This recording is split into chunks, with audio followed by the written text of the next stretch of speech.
Little thing, and we are live. Hello, everybody on the internet. My name is Jason. I'm going to be your host for tonight. Everybody who usually hosts can't be here tonight, so unfortunately, I'm going to have to come out of the shadows and host this damn thing. But anyway, I'll go ahead and bring up the first person. Let's see. He's new here. We haven't seen his face yet. We're going to go ahead and see what he's got. His name is Tyreek Woods. Everybody, give him a round of applause. Come on up. How you doing?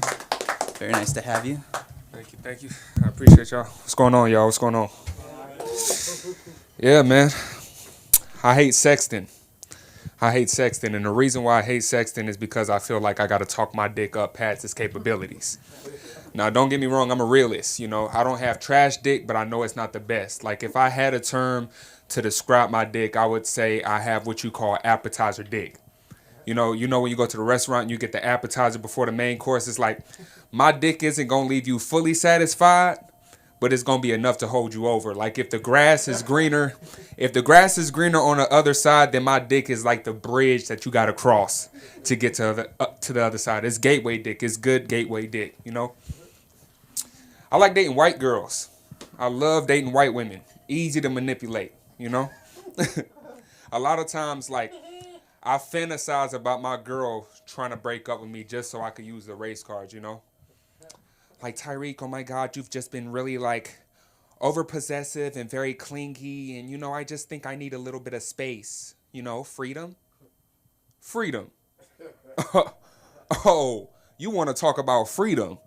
Oh, little Miss Becky want to talk about freedom. Well, you know who else wanted freedom? My ancestors. That's who wanted freedom.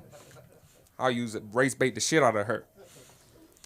I'm real possessive though. I am real possessive and I get jealous easily. Me and my girl, we had the conversation about her having guy friends. And I'm against having guy friends because I feel like every guy secretly wants to fuck your girl, especially if she's attractive, And then she asked me a question. She was like, well, Tyreek, what if he's gay?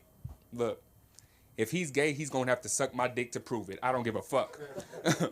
I am willing to put my sexuality aside just to verify that he's gay. Because if you think that you're going to be my girl's gay best friend and not have to go through initiation, you got another thing coming. As soon as I meet him, I'm going to have to see what that mouth do. I don't give a fuck. I'm going to have to see what that mouth do, I brought my mom out tonight, Yep, I said all this shit, in front of my mom. You right. I would have got my ass whooped if I was 12, but I'm grown now, so. I love my mom to death. I love her to death. Yeah, I still might get my ass whooped after the show. I don't know. Hey, I love my mom to death. My only problem that I have with my mom is that she still thinks I'm an infant. She still literally thinks I'm in diapers. Like, it's real bad. Like, my mom still tells people how old I am in months, not years. They be like, oh, yeah, you got a newborn. How old is he? 315 months. Yes. He's 315 months. That's my baby. They like, ma'am, that is a full-grown man. I don't care. Shut up. He's a baby to me. No, but the one thing my mom didn't play about growing up was grades. Black mamas don't give a fuck what's going on in your life if your grades aren't up to par. My mom didn't care what happened in my life if my grades weren't up in school, and she was real petty about it, too. Mama, I just got shot. Call the paramedics. I did. They said they only help honor roll students. Uh-oh. Looks like you better get to studying. You bleeding out. Like, damn, mama. Fuck. I wish I still was a kid, though. Because gas prices is high, man. I feel like these days you could tell whether somebody has money or not based upon how they pump their gas. Like, can any of y'all just sit in y'all car while y'all gas is pumping and not get anxiety? Anybody in here? Nah? Exactly. Because the people that do that are the ballers. Those are the people that aren't concerned with a full tank of gas. Broke people, we pump gas different. Broke motherfuckers got to stand on the outside of their car with their finger on the nozzle the entire time, staring at the price, making sure that shit don't go 1 penny over what we trying to spend. Broke person's car run different. Broke person's car runs on about 10% gas and 90% hope. Like, I hope I got enough gas in this motherfucker to get to where I need to get to, I want better friends, man.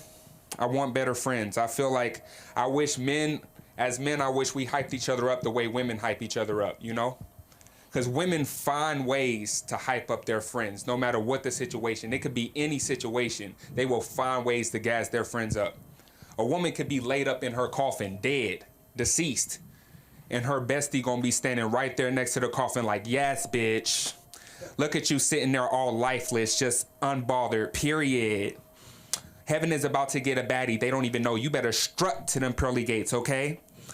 Them vital signs is flat, but the booty is still fat. You better work it, ho. They gon' they gon' hype they besties up no matter what, you know? No matter what. It doesn't even matter. There's a lot of racists and homophobes in the world, you know. I feel like it kind of sucks. My thing is, me personally, I don't give a fuck whether you racist or a homophobe or anything like that. Just make sure that you keep that same energy 100% of the time. Because what I notice is that a lot of people are racist and homophobes when it's convenient for them. But then when they need somebody, all of a sudden it changes. So if you racist and you hate black people and you hate gays and you get shot and a gay black paramedic rolls up, you better keep that same motherfucking energy. The moment I see you take his help, that's why he ain't racist for real. That's not, nah, he not racist. He not racist for real. Hey y'all, my name is Tyreek. I fuck with y'all. Thank y'all so much for having me.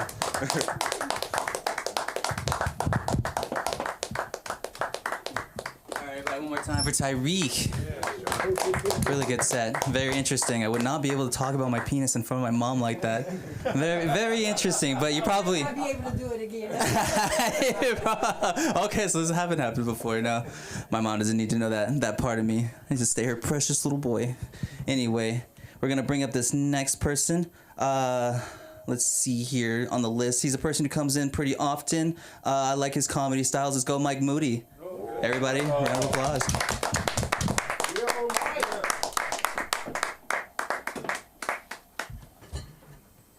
How you guys doing? You guys good? Yeah. It is Wednesday, right? Yeah. These days are running together. The strike ended. You guys saw that, right? Yeah, that's good, man. I speak for every comedian.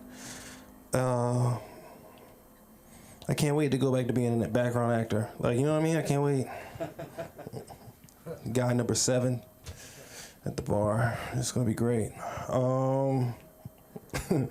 Homeless man number 7, like, shit, I already got the clothes, nigga. I ain't been working. You know what I mean? Like, all right.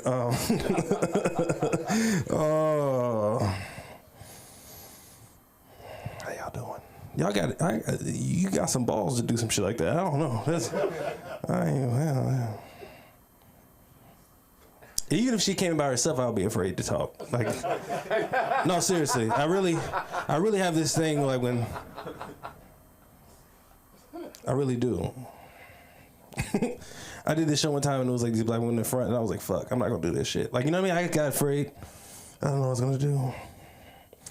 My name is Mike Moody. I'm from Richmond, Virginia.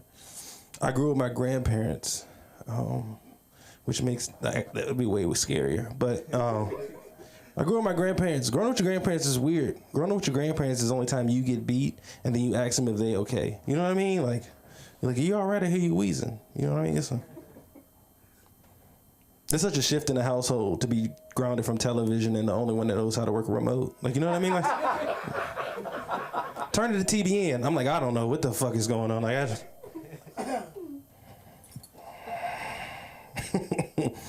the world is weird, isn't it? We just watch it silently, you know? They talking like a lot of stuff. I see people talking about like climate change and stuff like that. But they act like that's our problem, like we did that shit yesterday. Like, you know what I mean? Like, they fucking are really on us like that we did that shit yesterday. Like, that's not an age thing. It's just like this y'all fault. Everybody who's alive, it's our fault. You know what I mean? That's weird. That's so weird. Isn't it weird that everybody who tells us we need to watch our CO2 carbon intake has private jets? Isn't that weird? That's like if a Catholic priest was like, hey, you can't just put your dick anywhere. You're like, what? I need you to be responsible. You're like, what the fuck? There's no couples in here tonight. Are y'all? No.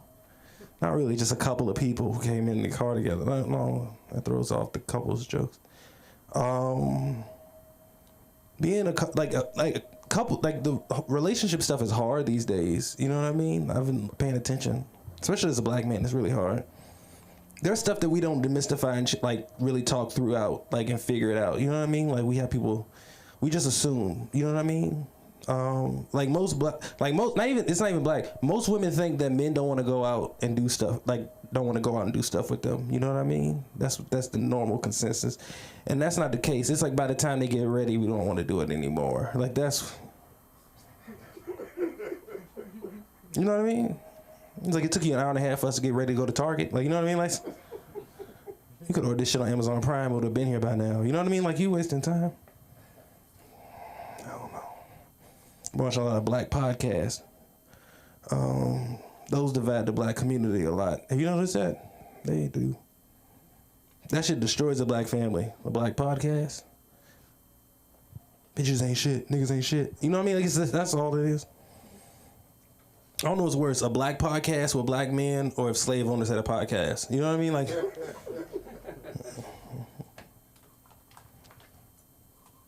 I put clothes on her back. I put food on the table. I should be able to fuck whenever I want to. That's still a black dude's podcast. That's, I imagine that the slave owner one would be way worse. A little misdirection. I'm not the best in relationships. It's cool though. You know, figure it out. Like I said, because I live with my grandparents. My parents passed away in a car accident on the way to vacation. So I don't get excited for anything. Don't worry about it. I'm fine. I don't get excited for anything. You know what I mean? Like, not even like a good date. Like, I'd be on a good date with a chick and she'll say some wild shit to me. I don't even know how to handle it. You know what I mean? I'm hanging out with a chick and she's like, when we get home, this pussy's yours. I'm like, bitch, we gotta get home first. You know what I mean? Like, it's... Don't make any promises you can't keep. Let's take this step one step at a time. Please. You jump in the gun. I don't. But all the world, you know, the world is... We're enjoying the world unravel. Are you guys enjoying that? I'm enjoying it. It's fun to watch the world just kind of unspiral, like go the opposite way on the axis. And if you think the world is flat, then I guess, I don't know, get turned into a circle. I don't know what the fuck. But it's just like weird. I don't know. Everybody's like, you know, a lot of fighting for rights. And I get it. But like, you know, all this talk about pronouns is just going to make me learn people's names. You know what I mean? Like, that's how... Thank you. Do you know what I mean? Fuck it. You just be at work. It's going to be way easier at work if you just learn people's names. Y'all had that pizza party because y'all not gonna have a raise. You know what I mean? Kyle got some big ass titties. She like pepperoni. Kyle's like pepperoni. Get power Kyle. That's funny. I know a chick named Kyle. That's why the joke is funny. And she does have big ass titties. But the joke is, I'm gonna figure it out. But the joke is that I don't say the pronouns names. I'm gonna skip that one. But that's it. You know. And then also playing on the economic system of the world, because we all have pizza parties, but nobody's getting raises. It's a very dense joke. I'm talking about a lot of things. It's like 9 things happen at the same time. I don't know, man. I've talked to 2 chicks. One was like an ex-girlfriend for like a long time. And one was like this other girl I went on a date with. But they said something crazy that I never heard before. They told me that they were protesting capitalism by not paying their rent. I was like, yo, I didn't know you could do that. You know what I'm saying? Like, is that real? Like, is that real? Like, are we making shit up? I think we're making shit up. I think we're making shit up a little bit. Who knew that everybody that was on Skid Row were freedom fighters? You know what I mean? Like, that's crazy. Y'all walking through the underpass, he's like, look at you with your hot bath and the warm meal. That's what the man wants you to have. Why don't you unjack out of the matrix? You know what I'm saying? You're a peon. Why don't you learn to live? Oh. I don't know. That's funny. I think that's what we are, man. No, you know, everybody's like the Martin Luther King of their shit. Have you noticed that? Like, everybody's like the Martin Luther King of their shit. Like, their individual thing. They're like Martin Luther King for their individual shit. And I think that's because we sat at home for 3 years. So everybody just learned about themselves, but they mastered themselves, but nothing else. They're just the best at whatever the fuck they got going on. But everybody's like the Martin Luther King of their shit. You know what I mean? They can't, like, you know what I mean? Like, you know what I mean? Like your Twitter rant during your lunch break is not your march on Washington. Like, you should chill the fuck out. It's not that serious. And everybody brings their like hardship on a phobia or ism. You know what I mean? Like, they don't like me because I'm black. They don't like me because I'm a woman. They don't like me because I'm gay. And I'm like, what happened to like not liking people for the content of their character? You know what I mean? Like, it's,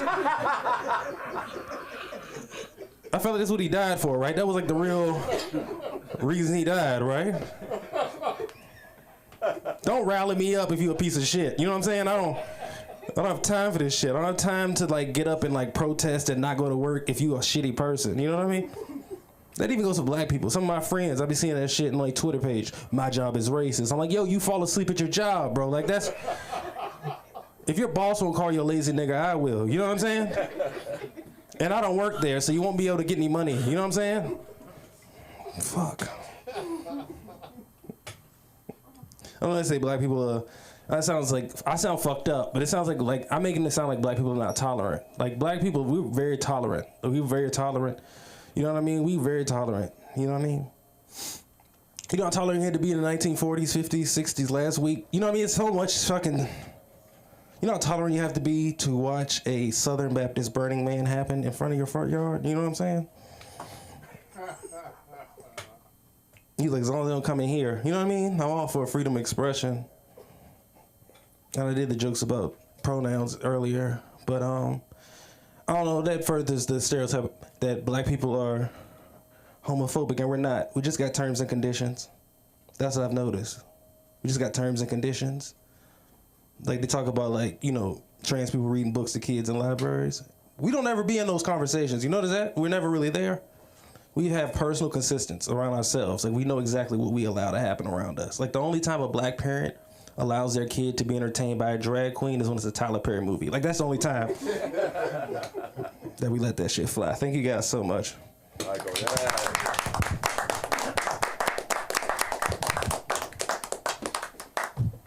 Thank you, Mr. Mike Moody. You were talking about, what's it, people flying, or was it celebrities kind of taking planes? I think who's like the worst one, like Taylor Swift, right? She'll take we'll take you like a 20-minute drive. She'll take a jet to get there, some shit like that. Yeah. Whatever. But I mean, you can't really take public transportation when you're that famous. I mean, if you're like Kanye, you can't take the train. I don't know. It just feel like it'd be a bunch of shit. But anyway, flying onto the stage next, that'll be another comic who's here every Wednesday. His name is Justin Newsom. Bringing him on stage right now. Of course. Yo, hope you get better soon, man, on that wrist thing. It's carpal tunnel. It ain't go away. Oh, okay. Cool. Yeah, how's everybody going? Welcome to LA School of Comedy. Yeah. Okay, yeah, so I got these jokes. Alright, so I was thinking about the sports, and I was just thinking about you know, there's always a favoritism. The referees and everything, like let's say, for example, Jordan. Remember that Utah game? Remember he was playing? Now this is I don't know if the referee was an or he probably was an Here you got Jordan on the last game of the career. I mean, woo, right? I mean, did he push this guy? He pushed this guy all the way to the left side of the court to get that shot. I mean, I think the referee seen it, but he just looked at the shot and just forgot it happened. So, yeah. So, that's one thing, yeah. So, put that out there.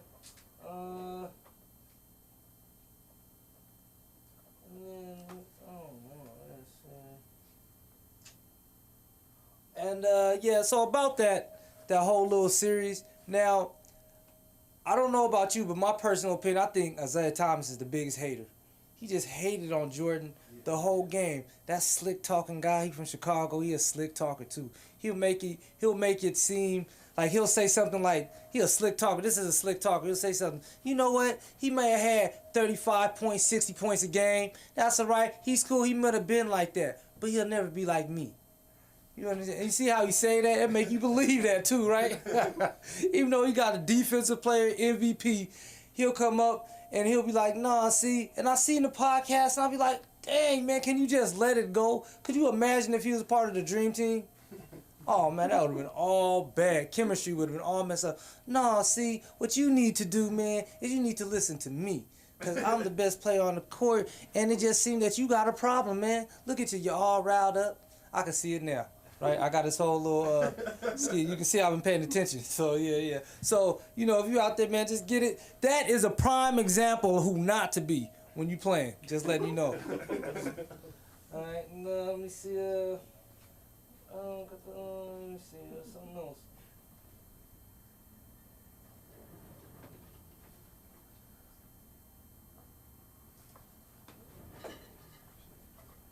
So so I had something else. I was talking about the unity.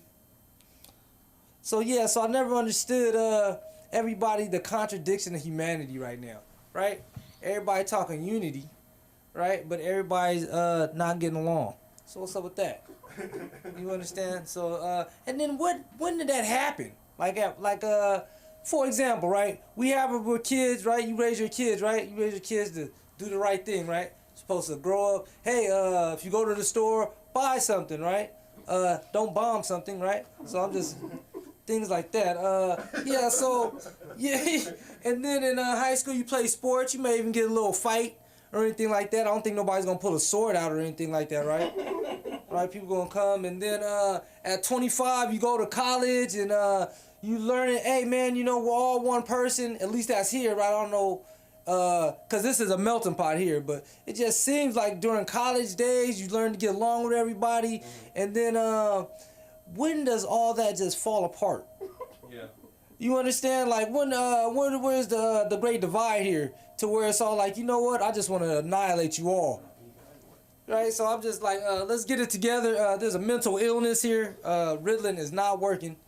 Right? Whatever pills you're prescribing is not calming down.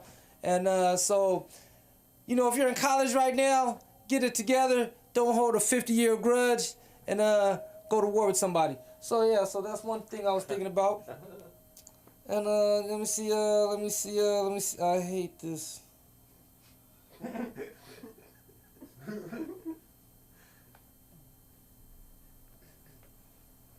Oh yeah, so I think that was about it right there. So I'm gonna cut it short today. But that's been my comedy skit. Yeah. I'm gonna get it together. Oh yeah. Jesse, you can find me here at the LA School of Comedy. All right. Thank you so much, Justin. Very good job. All right, we're going to be bringing up our next comic. He's new to the school. He was brought in by somebody that's comes here a while. He hasn't been in here for a little bit. His name is Artem Tiliu. Yeah. All right, everybody, give it up for Artem. Thank you very much. One more time, someone's butchered my name. It's all right. I'm gonna work on what I can change it to. I don't know. Whatever is popular right now, maybe Tel Aviv. That's pretty close, no? Artem Tel Aviv. That sounds all right. You know, there are only two types of people out there. They are Armenians, and then people that want to be Armenian. And then there are actually a bunch of Jews right in the middle, but we're not gonna touch that today, all right? For next time. Because I can tell you a lot, and 10 minutes may not be enough, you know? I'm actually Armenian, and you know, I used to be a very proud one, but then Kardashians came out, and since then I'm just being Armenian quietly.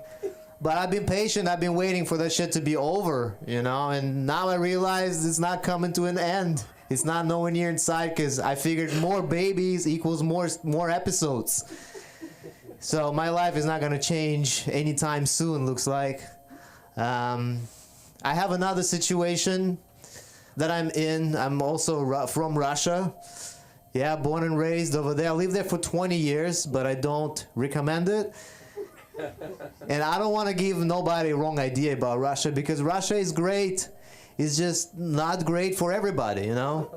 And I'm gonna explain what I mean. Over there, you see, it doesn't matter who you are, what you do. It's all about what you took and who you took it from. That's the measure of success.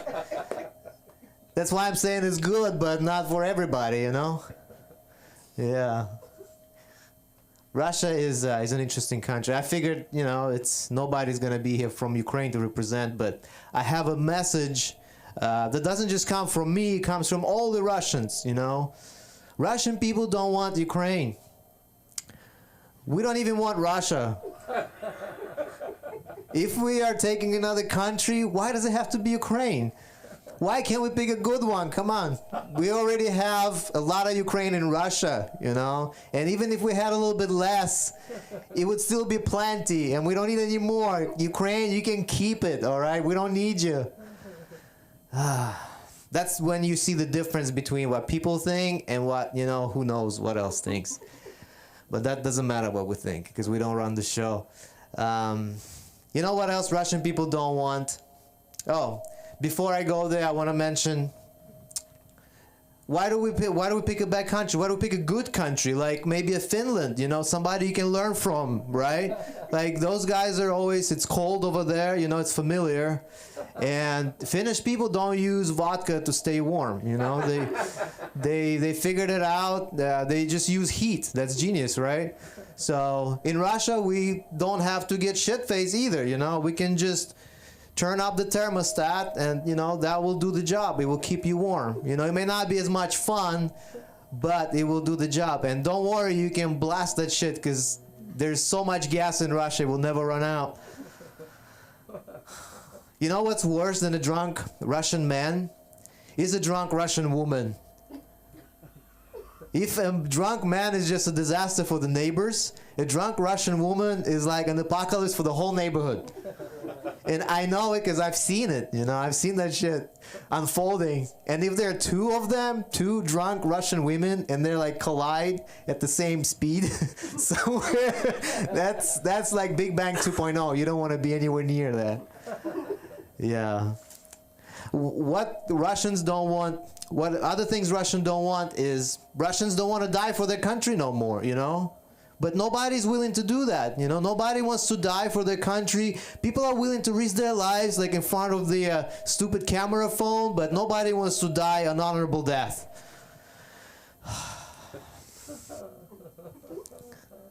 You know, I'm gonna be honest with everybody.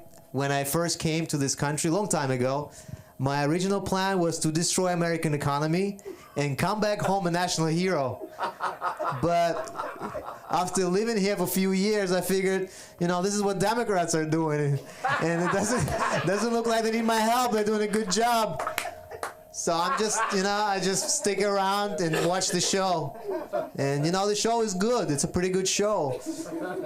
You know, actually, the United States is a good country, you know. It is still a good country, but it would have been much better if Americans beat their kids. Seriously, what's up with that, you know? Like, you guys saying it's not good for you. You know it's good for you, right?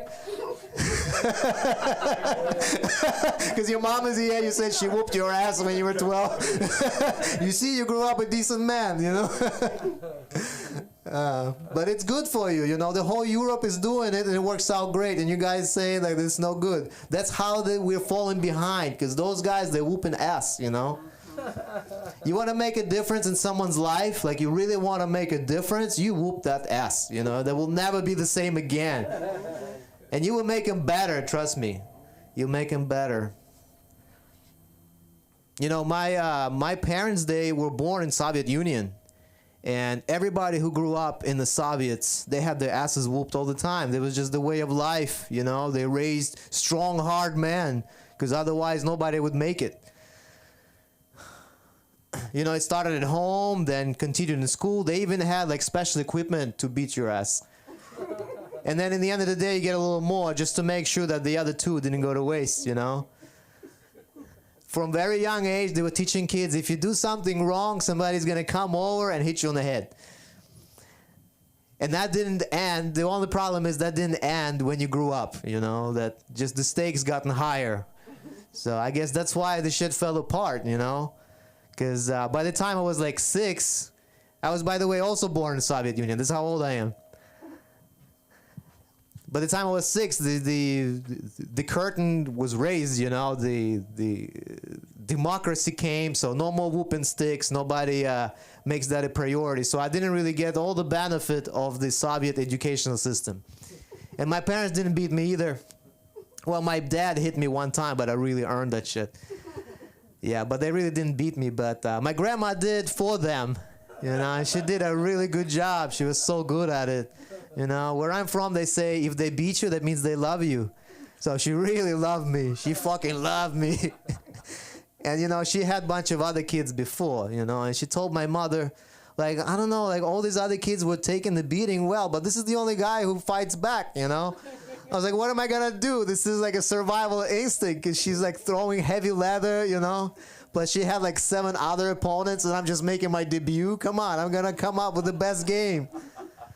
Shit, we had battles, you know, but I mean, she could have beaten me more, but I don't think she did enough, because that's what my wife said. I said, you're good, but you could be much better, you know?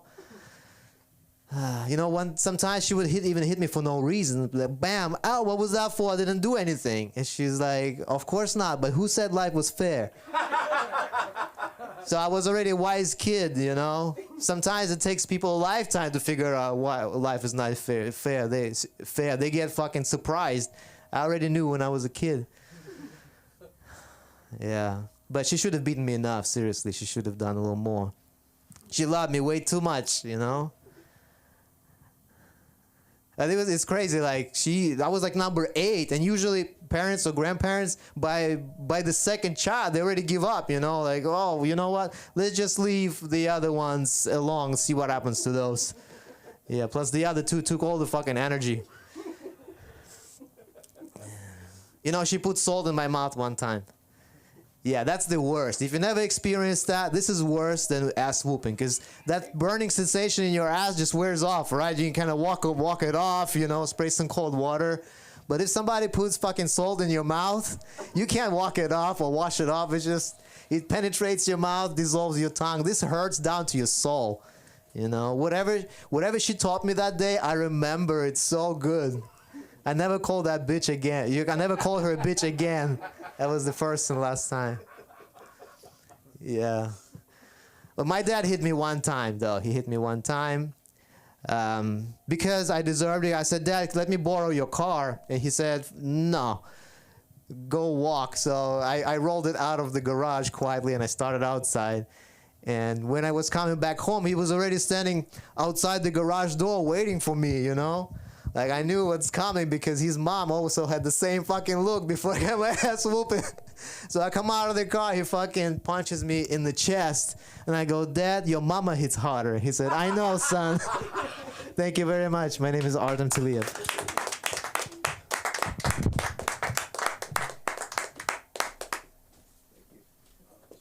Thank you so very much, Artem. Can't you guys always kind of like tell when somebody hasn't had their ass beat when they were a kid? I feel like we've all had our asses beat before, right? As kids, right? When there's a room full of ass whoopings, you can always kind of tell when somebody never got their ass kicked, like just kicked as a kid. It's usually those people standing outside of nightclubs with their fucking polos. You know who my dad is? Anyway, let's see, bringing up this next comic. We're gonna go ahead. So the man, the myth, the legend, Bob Dean.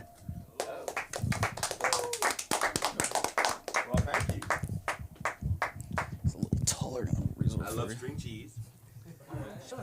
I stole this from the thrift store. It was an accident. I liked it so much I put it on my head and just forgot. My name is Bob Dean. I'm from Nashville, Tennessee, and I am an asshole. I make no apologies for it. I'm taking a whole turn with what I was going to do.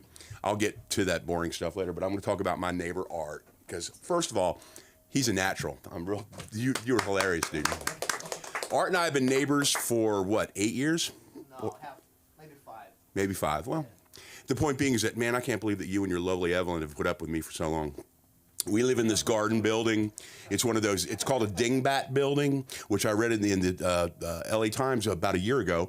They're all over LA. They're the kind that have 9 units and they stick out in the front. You know, there's like 3 parking spaces in the front and it'll say something like the Janine or something, you know, or a big clock, you know. And it's a cool building. The lady that owns it is cool. But there's Art and Evelyn next door, me and Dennis, my roommate next door. And then Pamela Anderson's body double, Marissa, lives right across from us. So her front door is here, theirs is here, and mine is here. So basically, we, you know, if we talk at any louder level than this, we can hear each other, but we're damn good neighbors, man. And you've just reminded me of my friggin' wasted youth because of the way you run up and down those stairs. When I moved into that building 19 years ago, it's rent controlled. I used to run up and down the stairs just like that too. And when your lovely Evelyn, his girl is just beautiful and she's just real pretty and sweet and quiet. And man, you've never invited me over for dinner. But man, the smells that come out of that place, it's like, you know how your feet are, they show in the cartoons where the person's just like, oh man, great. And Marissa, our little neighbor across the hall, she's very beautiful. She's stacked, pardon me. And, but she never, she's, and so Art and Evelyn are the day people. I've been a bartender for 43 years, and we'll get to that later, but then Marissa is the one that gets home at 10 and parties till dawn every night. But we all get along so well. Art is the best neighbor. He is always the first one at the end of the curb when the ambulance is coming to my apartment, or the police for that matter. I'm like, Art, can you please go down to the curb? He's like, yeah, again. That's another story. Yeah, I'm an asshole. I went to the doctor for physical the other day. He goes, you're perfectly healthy. You have the prostate of a 70-year-old. I said, I'm 62. This waitress came the other day, she put the drinks down, and I was like, thanks, hon. And she looked at me, she goes, you know, I really don't appreciate you talking to me like that. I said, I'm terribly sorry, Toots. Just on purpose. I used to be a really nice guy. It all started off, no offense to anybody, but I was in the supermarket trying to buy pumpernickel or wheat, the old Vaughn's. It was right up here on Barrington. When this very short, very heavy African-American woman, she's had style. She was doing the strut up the aisle like this, and I'm in my khaki shorts and my polo shirt. And as she approached, I took a step back and I said, pardon me. And she stopped, looked right at me, and she said, out of my way, reptile. She put her hand on my face, like, out of my way, reptile. And she just kept walking. And I scratched my head and like, did she just? No, nobody would. She did. And this little cog went boing. And I followed her up to the checkout area. It was a pretty crowded day. And I tapped her on the shoulder, and she turned around and I said, ma'am, I beg your pardon. Did you just call me? She's like this tall. She said, did you just call me a reptile? And she goes, that's what I said, reptile. And she started doing that Jerry Springer neck thing, you know, and that I've never been able to duplicate. And she said, and furthermore, and I go, stop right there. I said, I will never know how hard it must be to be a black woman in a white man's world, but you were just friggin' rude, and I think you should get the hell out of here. And she did. She ran out the front door. And I was like, and I look and I noticed that all these people are staring at me. And this one woman goes, I cannot believe your attitude. You are a fucking racist. And I said, she started it. Racist. And that's like the fourth time somebody's called me racist last week. I am anything but a cracker racist, okay? I'm white, I'm Christian, I eat red meat, I smoke cigarettes inside my home, I don't speak a word of Spanish, I'm gay. I don't have a fake handicap placard, a fake service dog in my purse, or a fake marijuana card, and I live in LA. I'm the fucking minority, okay? I let the cat out of the bag. I'm gay. I'm a homosexual. If you didn't know that, neighbor, coming out to you. I'm the kind of queer that hates fags. I'm a bear. A bear is a big fat guy with body hair, and boy, do I have body hair. When I'm in an intimate situation, my partner's favorite pillow talk is, I'm gay. We keep poppers and dental floss on the night table. We'll talk about that later, ma'am. You don't know that. Oh, my mother, Stella. My mother, if you all remember the TV character Maude, that was my mom. She was a cross between Maude and the mom from Everybody Loves Raymond, because she was tall and she had, she's stylish, but she was always like, eat, eat, eat, My mother was Greek Orthodox, which is the same thing as being like a Russian Jew anyway, so I know from guilt. And she was very beautiful. As a matter of fact, my psychic, Jennifer Diamond, look her up, she's real. Every time, she's an old friend of mine, I didn't even know she was a psychic for like 6 years. And I find out because she's beautiful and blonde, and she was in a really bad accident when she was young, and she woke up out of the coma with the gift.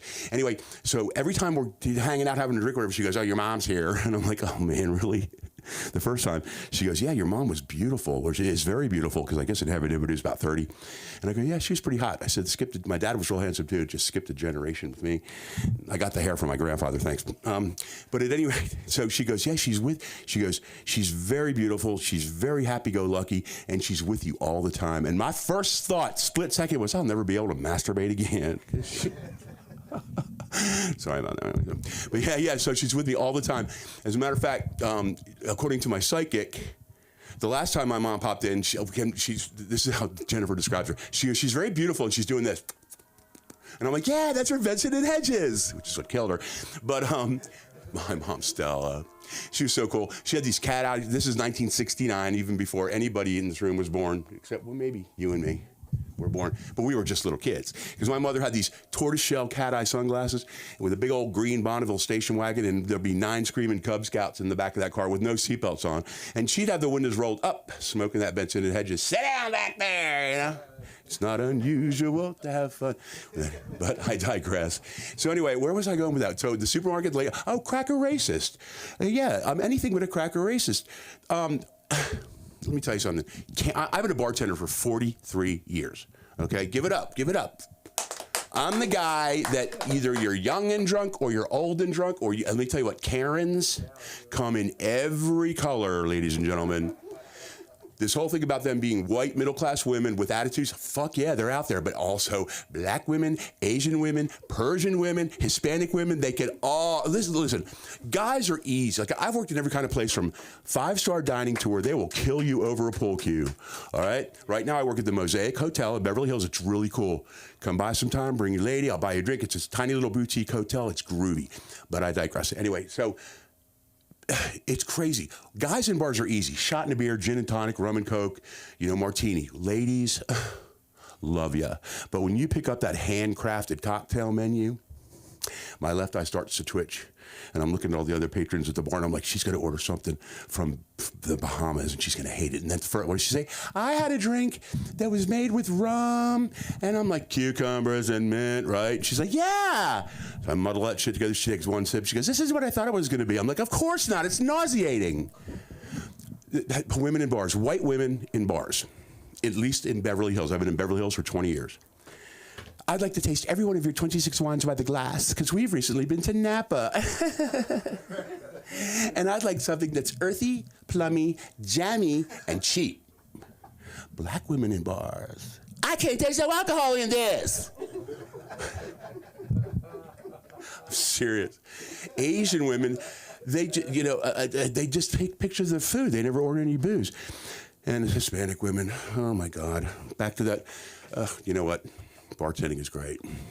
How much time do I have? Let's see, 3 minutes and 30 seconds. Quick, you're wasting my time here. Okay, because I'm just starting to, let's see. Oh, you know what? I started feeling sorry for the fucking Cocoa Cart. You know those little things that drive around? You guys have them in your neighborhoods? Well, they're all over. I milk Santa Monica for the address, because we are right where we're on Stoner Avenue. I'll never move because I want Stoner Avenue. I don't do drugs anymore. I was a bartender in Miami. I started off in 1983 in Miami, Florida. Let me tell you what, the movie Scarface was entirely... Are you texting during my time? No. Let's talk about texting at the bar, ladies and gentlemen. Don't fucking do it, because it's rude. And those little ear things... Listen. Back in my day, I'm 62, we used a thing called a payphone. Remember those? And, you'd put a dime in, and you dial the number, and if somebody got within 3 feet of you, you'd go, I beg your pardon, this is a private conversation. People sit up there now going, yep, I got the hemorrhoids again. Sitting at a bar... I got the hemorrhoids again. The doctor says if I just stick some ass up my ass, this is what the kind of shit you hear. And these women, I've milked it for three of alimonies and blah, blah, blah. I'm like, shut up. And when you're looking, it's just rude, y'all. Please don't do it. Just like in the supermarket, you're loud and obnoxious and you're just an asshole. But when you've got those earbud things, I mean, they're brilliant. And I didn't mean to jump on your case, but not in my time. Because I just got my first iPhone. Oh my God, I hate it. It's tracking me everywhere. Dude, I sit up at night. I don't know if you've ever heard me screaming at 3 or 4 in the morning. Why? Because I'm on my 3rd martini and I've got a half a pack of cigarettes and I'm trying to figure out how this thing is to not make it follow me around. It's awful. I'm just giving me ulcers. But anyway, the iPhone. Okay, yeah, at the bar, please, y'all don't do it. Those ear things are marvelous. They are. They're a great thing. And these devices, I call them devices. Years ago in Nashville, Tennessee, I ran this bar called The Greenhouse. It was in a greenhouse, and it was all these rich kids from Vanderbilt and Belmont and all that sort of thing. And this woman, that's when the StarTAC phones, the first flip phone, which looked like, if you're a Trekkie, which I'm not because it's so nerdy, but the little devices, that's what the original cool phone was. And this girl had one at the bar, because maybe 1 out of 15 people had a phone back then. This is like 1980, 90 something. She left it on the bar. and it would ring, and it would ring like 10 times. But she wanted everybody to know that she had a cell phone. And she'd be like, oh, that's Steve. I don't want to talk to him. 5 minutes later, it rings again. Happened 3 times. The 4th time it started ringing, I reached under the bar, took out a ball peen hammer, and I smashed it. And as soon as I did, it's just like my road rage I was telling you in the car. My road rage, I'll be like, you motherfucker! And then as soon as my lip zip, I look up through the sunroof and I go, Father, why did I just speak to that person like that? But I smashed that phone, and everybody was just like, and I was like, because I normally get fired every 3 years because of my attitude. So, you know, I was flush back in those days. So I took out like 5 $100 bills on my wallet, left them on the bar, and I went and clocked out because I knew that I was fired.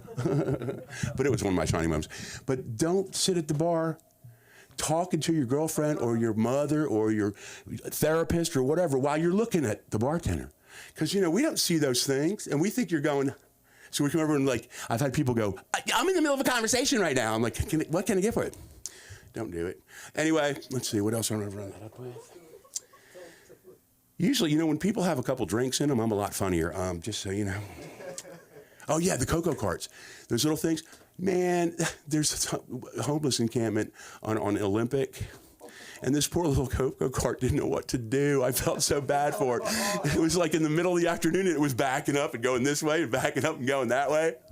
And then on the corner of Nebraska and Iowa the other day, or the other night coming home from work, the little thing flipped over and hit one of those things in the sidewalk. I had to be there. Of course, I was like everybody else. I just kept driving. Anyway, that's my time. Oh, by the way, thank you. My name's Bob Dean. It's Bob Dean 2971 on Instagram. My podcast, which I'm very proud of, The Bob Dean Show. People actually listen to it.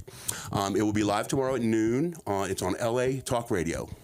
And I'm on iHeartRadio, iTunes, and Stitcher as well. So please check that out. And thank you all very much. I'm happy to be back. Dude, you're hilarious, and keep it up, man. And you too, neighbor. I'm real proud of you, you young comic. You know, if I had moved to California instead of L.A. in 1983, I could have been a washed-up has-been by now. That's my time. Thank you.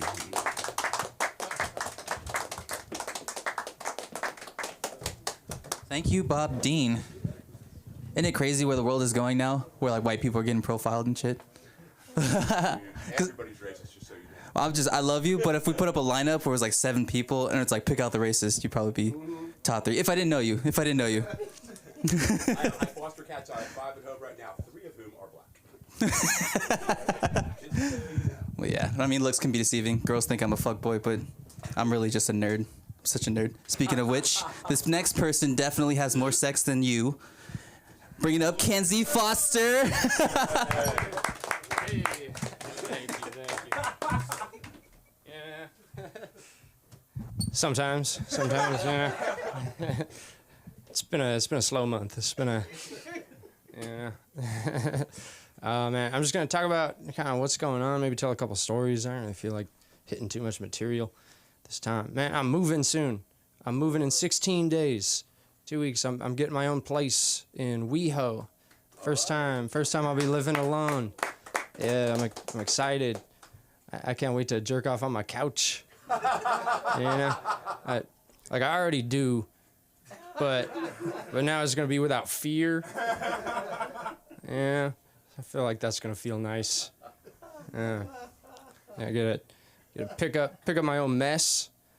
You know, right now my roommate, he's like an ultra clean freak, like yellow glove scrubbing stuff. All that. And he's a dude too. But doesn't it like feel weird when like your roommate or somebody that's not your mom like pick up your mess? You know, like if it picks up my dishes, it's like I feel weird. It's like I had a plan on doing those after work. You know, I wanted to just listen to Bobby McFerrin. Don't worry, be happy, scrub my dishes. It's kind of my thing. It's one of the few things that brings me joy in life, other than sex with hot women. But then he goes and cleans them. Now I feel like I owe him something. And yeah, real clean guy. I think I'm gonna get a Roomba. Yeah. WeHo. I know, but Franklin, right at the base of Runyon. sweet. Oh, that's nice up there. Yeah, like right at the east entrance. Yeah, 10 minutes from the store improv factory. So I'm like, huh? Housewarming party? Yeah, give me a few weeks. Yeah. I'll get something going, have some poker nights out there or something. Yeah, it'll be fun. Yeah, let's see, what else? Anyone here ever break any bones? Is there broken some bones, broken some bones? You're Have you broken anybody else's bones? You haven't? Oh, okay. Your own bones. We've all broken hearts. Yeah. Nobody here, has anybody here not broken a bone? You've never broken a bone? Can't trust them. Yeah. Yeah. People who haven't broken their bones, bad. Bad to the bone. Stupid. Man, some people think they had a hard time in middle school. Yeah, I broke my femur in the 7th grade. Yeah, I had 6 pins drilled into my femur. I was in a wheelchair for 3 months. Like a bunch of kids back then, they were doing pills for fun. Like I was doing it to avoid agony. Just Vicodin and Valium every day. Having like a little crackhead. It was kind of rough. But it was fun. I broke it. 7th grade, I was playing baseball. The thing I love took away my leg. Kind of an early lesson in love. It hurts sometimes. But yeah, I was feeling the ground ball, boom, snap, pop. I was out. I thought somebody, I was like 11. I was like, Jesus Christ, what the? And then went down, passed out, woke up, ambulance was there. They had to give me some kind of helium to numb the pain real quick. They're like, all right, we got to pop your knee back into socket or else you're never going to walk again. And that's when I started crying. But yeah, fun times. Oh, yeah, this was this is when I told my first joke. So I think, potentially comedy coming from pain situation, So very first joke was moments after the most agonizing moment of my life. They get me on the stretcher. We're going over to the ambulance. The whole team is there. They're lined up, waiting to see me off. And I asked the EMT guys, I was like, guys, can you put the blanket over my head and pretend like I'm dead when we go by these guys? And yeah, it got a laugh. And they said no. But you're good. Yeah, fun times in 7th grade. Yeah, it was cool being in a wheelchair though. I kind of liked it. See, Albert. And it was also lucky at the same time. My friend Ricky, he's a crazy kid. He lost. He took a bet. The bet was, it wasn't really a bet. It was a kid said, "I'll give you $20 if you jump off the 2nd story of this school building," and Ricky was an idiot, so he did it. Never got the $20, but he shattered. What was that bone Kobe broke? His fibia. Yeah, that one in his ankle. The Achilles. Yeah. So Ricky was in a wheelchair at the same time as me. How fortuitous. So we would set up these wheelchair races during lunch in the hallway, which he usually won, that son of a bitch. But I would beat him in the wheelie spin contest. Who could do hold the longest wheelie and do the most spins before they wipe out and eat shit. So won that. That was a little victory. But yeah, let's see what else is going on. Femur, broken bones. I went on a date with a doctor recently. She was talking science to me. Talking about it was like a foreign language, dude. She was talking about membranes and stuff, and I was just like, "Isn't that thing we're supposed to go insane in?" And all this table of contents shit. I don't know. It's hard for me to keep up, but I didn't want to sound dumb, so I wasn't like, "Oh yeah." So I was playing it cool, "Oh yeah, sounds like you really help a lot of people," that kind of stuff in it. And when smooth, white chicks are very easy to manipulate. You're right about that, Mr. Appetizer Dick. Yo, talk about that in front of your mom, dude. Got entree balls at a Brazilian restaurant. Fuck. Anyways, working out thoughts and ideas. Yeah, I never did good. Never did good with the sciences, except for anatomy. Yeah, no. Anatomy's like the bro science, you know. Like I learned a lot from Joe Rogan, guests about like anatomy and nutrition. I mean, he might not be the pro. A lot of people, oh, that guy's an idiot. But his guests are like renowned scientists in the area, so it's like hard to knock it, you know. But he's done some fucked up shit though. So, all right.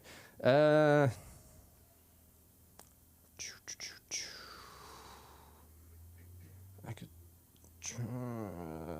Sorry for the delay, guys. Let's just take a deep breath.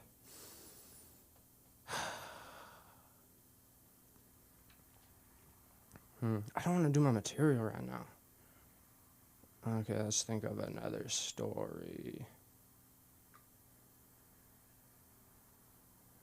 Oh yeah, so I was having sex with this chick. Yeah. Y'all ever done doggy sex reluctantly? You know, like you're having a good time having like boring sex, right?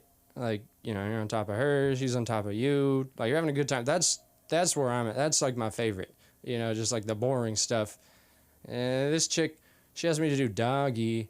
You know, I was like, I don't know. I'm kind of having a good time. Like, I mean, I guess if you want it, you know, I suppose we could. Sure. So she gets on her hands and knees. I go behind her, all right, as you do. And I was a little bit high, too. I was a little bit stoned. And I kind of, like, get a little self-conscious. And she'd turn around. She kept turning around back at me and making just the most intense eye contact. And it was psyching me out. You know, so I had to kind of push her a little bit, just a little, just a nudge. Really like, no, look down. Yeah, I'll feel better. It'll be, yeah. Yeah, this is old. What else? I broke up with, well, I left this girl. She wouldn't call me daddy. You know, and I even asked nicely. You know, I was like, would you please call me daddy? I would like it. And she said no. And I got so mad. I walked out on her and her mother right then and there. Yeah, that's a joke. I'm a deadbeat dad. It's in honor of my dads. That's right. I've got gay deadbeat dads. Nah, but I got the kind of dads who like would get upset if I called them gay. So I hope they see this. I don't know. I'm just being silly. All right, guys. Let's keep this shit rocking. I think we got one more comic left. My name's Kenzie. You can follow me on Instagram at Kenzie Foster. Thanks for listening.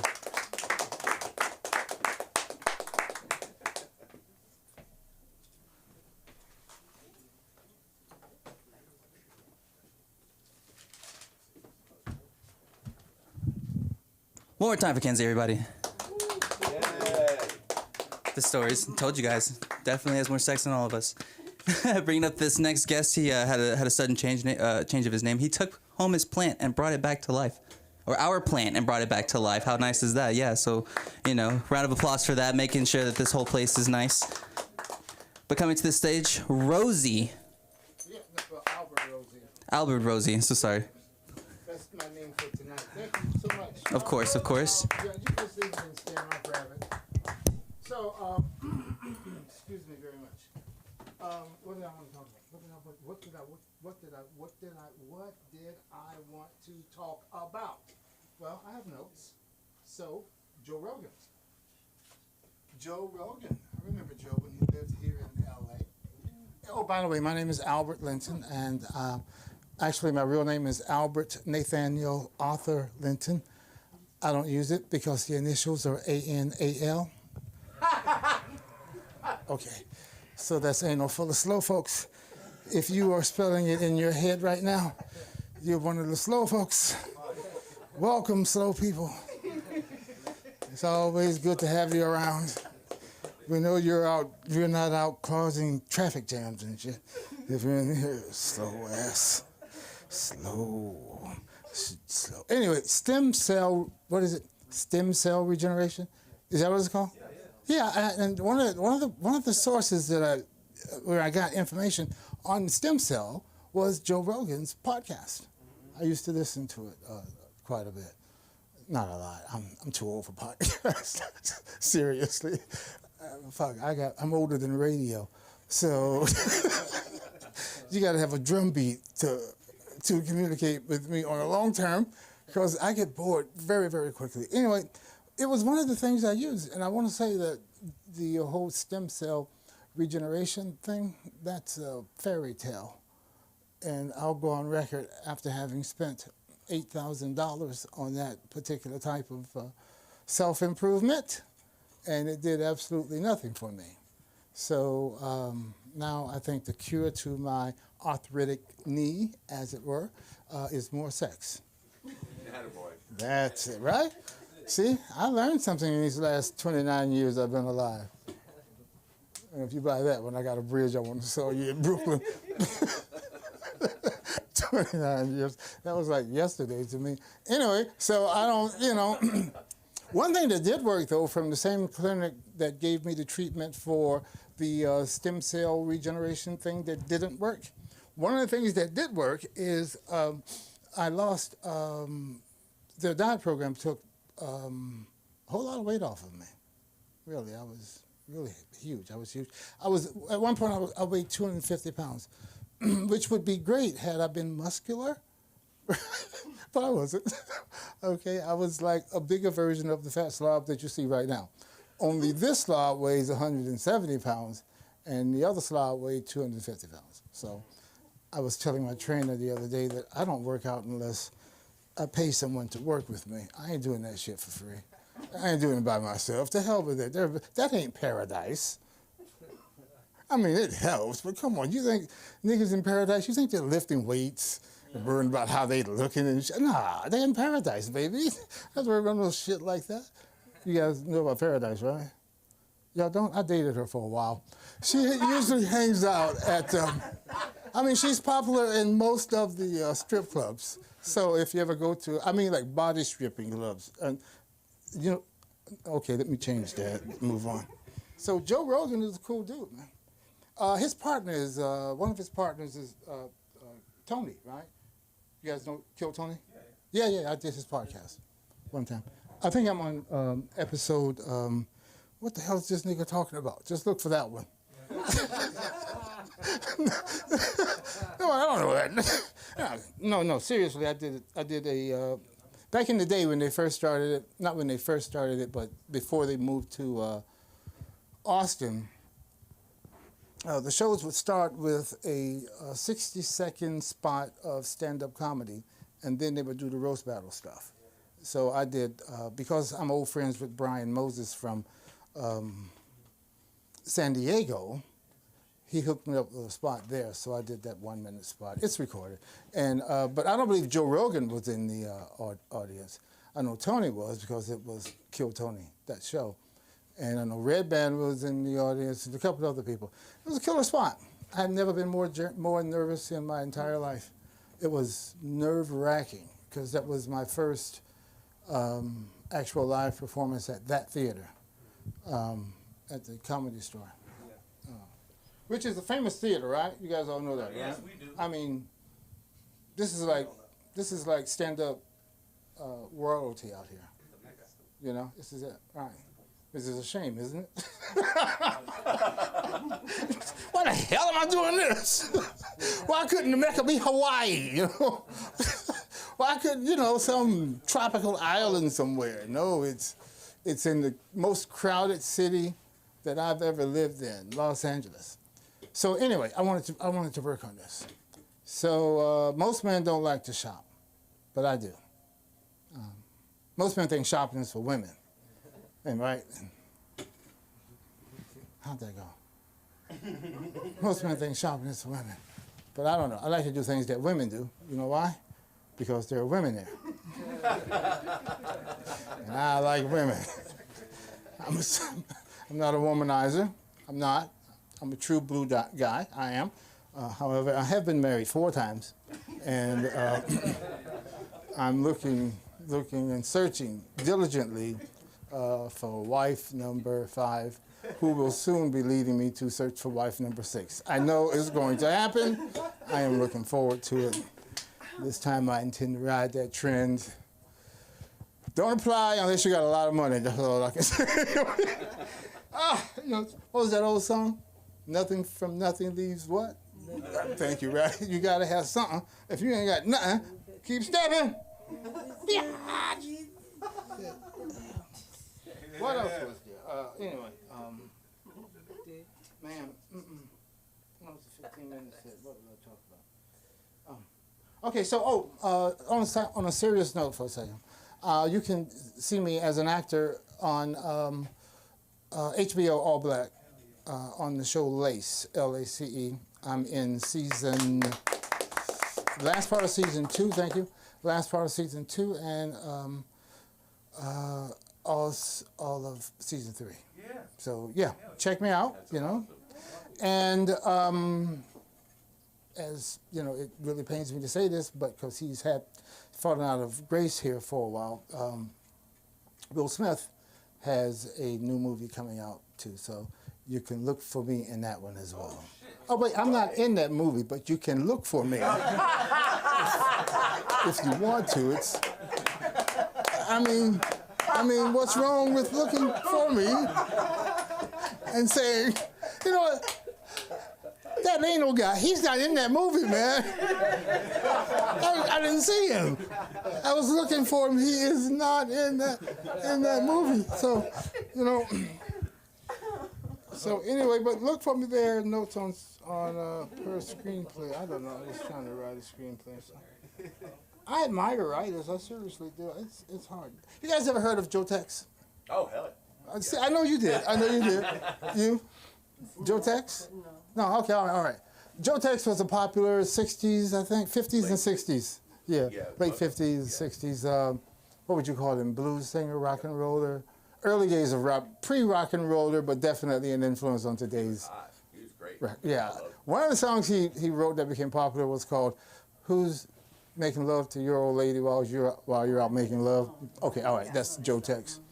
And one of the songs that Jeff Bezos should have heard before he did what he did was the one by Joe Tex that said, "It's cheaper to keep her."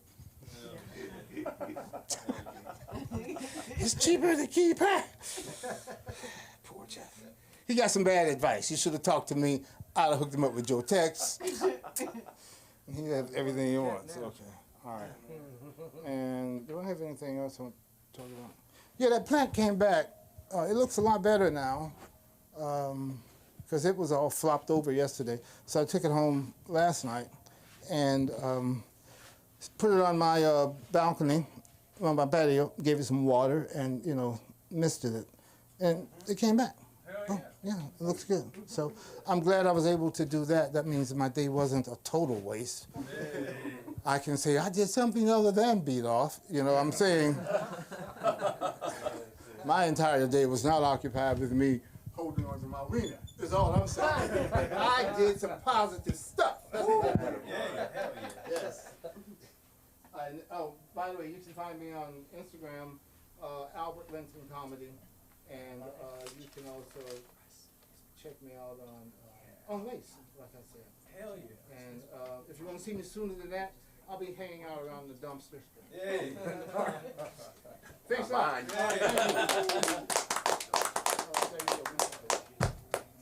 All right, everybody, that brings our show to a conclusion. Thank you all so much for coming. I want to thank Sunda for creating this place and this crazy-ass community that she's created for all of us. And hopefully I don't fuck this up, but if people tell you that you're funny, that means that you probably are, but you never know unless you take it from the page to the stage. All right, everybody, all right, so go ahead and press that button.